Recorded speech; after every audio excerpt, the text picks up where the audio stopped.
walk me through what happened, right? As a creative, as someone who does all this work full time, what happened when the pandemic started?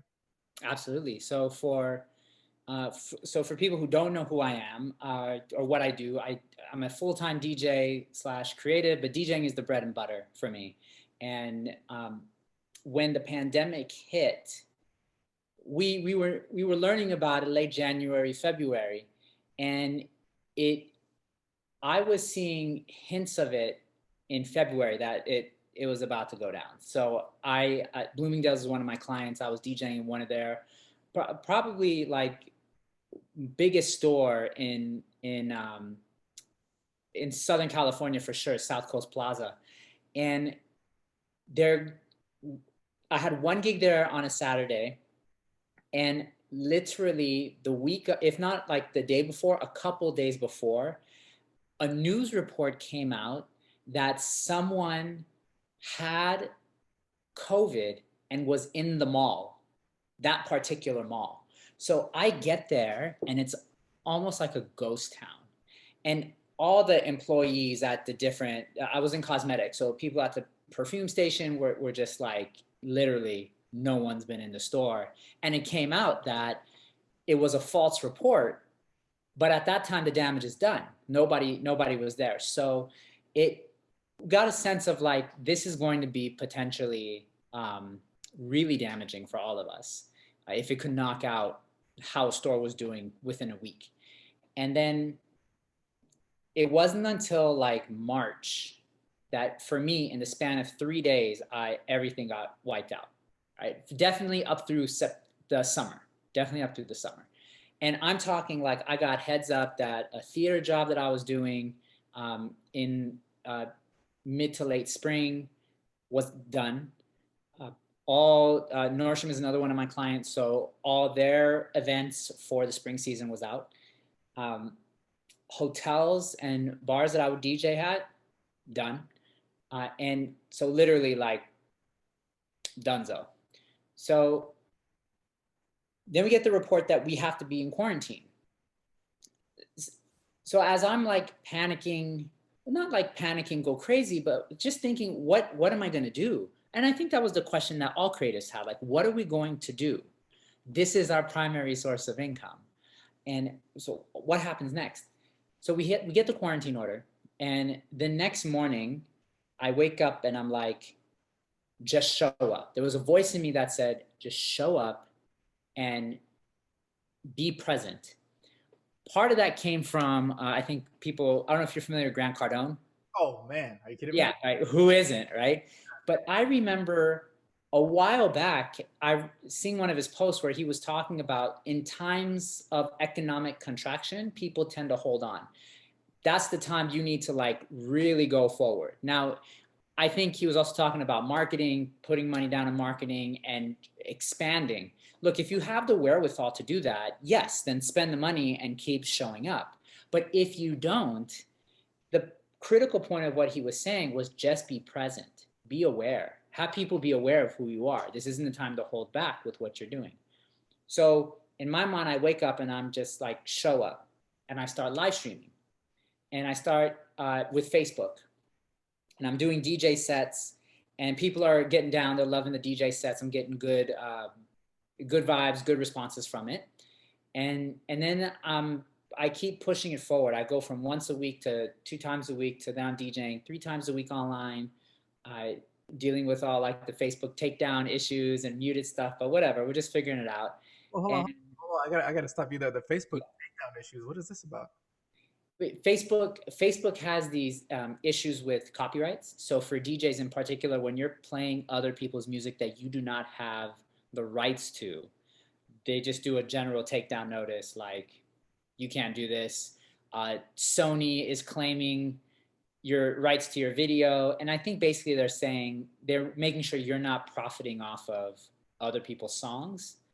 So it's a whole complicated, that's a whole nother rabbit hole we can talk about, but it's that issue for a lot of DJs meant that their streams were getting cut. I was getting kicked off Facebook multiple times. Instagram was being a hard ass about it until D Nice did his thing. You know, D Nice kind of has a special, he cracked the code. He knows people and got the code cracked, so he can play with no issues. But for most of us, it's a big deal that we still have trouble navigating. So dealing with that with Facebook and but still showing up and trying to stream as often as possible. And then I took it to, this is not going to be a long story, it sounds like, but That's okay. That's good. all right, all right. So then this is, so keep doing that. And then I think about, well, what else can I do? And then I had the idea because I was inspired by the people, there were DJs in Italy during their quarantine that were setting up their equipment on their balcony and playing for their neighbors. All And right. I was like, that's kind of tight. I want to do something like that. And I did. So one Saturday, I just set up on the roof and start playing. And I'm super nervous about it. I'm like, what's going to happen? I have no clue. But the response was super dope. People came out on the balconies, were dancing, and they had a good time. That video is up on my Instagram. Um, so you can literally get a whole sense of like what the night was like. And then I just kept doing that, right? Every Saturday I'd show up around the same time during sunset and just play for the people on top of live streaming. So then that became a thing.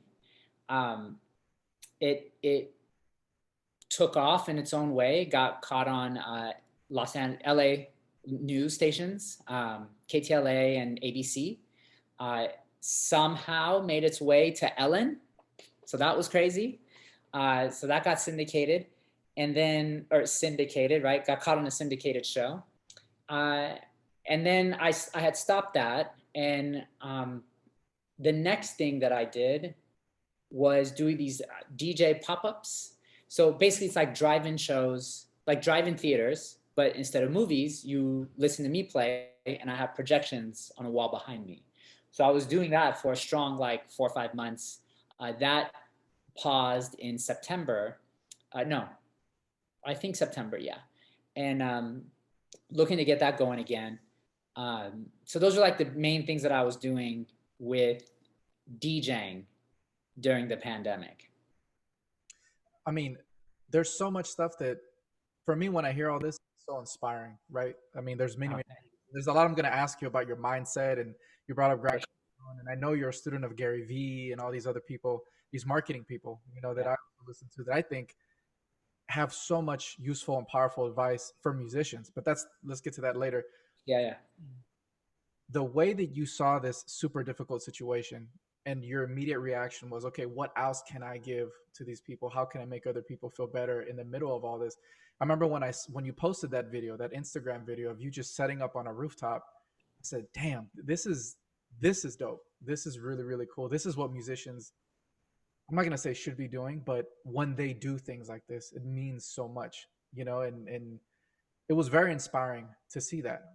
My other question is, did you ask anybody, or did you just show up with these speakers on your rooftop, and just pointed it to somebody? I mean, was there any kind of planning for that, or did you just shoot first, ask questions later?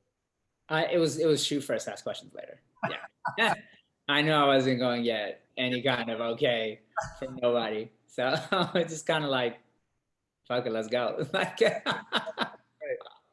Cool, man. Well, yeah, and you're right. Like it is about like what we all have gifts, and in a time that we may not be able to monetize on these gifts, people still need entertainment. People still need music. People still need something to take their mind off what's going on. So one of the things that kept me going was getting texts from people after a live stream saying, oh my gosh, that I was in a bad place today. That really lifted my spirits. I needed to hear that. Or, oh my gosh, thank you so much.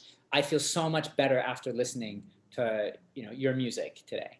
And it just showed me that we as musicians and artists still have value to people, regardless of the fact that we're not in a place where we can make money from that just yet, or we were figuring out like what to do, how to make money. I The fact that you are out there sharing these things leave impressions in people, other people's minds, like you just shared, right? Yesterday I had a gig for UCSD, their homecoming event, and one of the guys that was in the control room handling all the live streams from the different locations was like, I remember you were one of the first people that was live streaming that I tuned into. They Wow. remember that. I didn't, and I had no idea, right? Until he told me. And I was like, oh, wow. So it just goes to show that people are paying attention. And if you're proactive about your career, or if you're proactive about the moment, then things will happen. Things can happen. You don't know what's going to happen, but you have to take action, and you allow what's to come to come.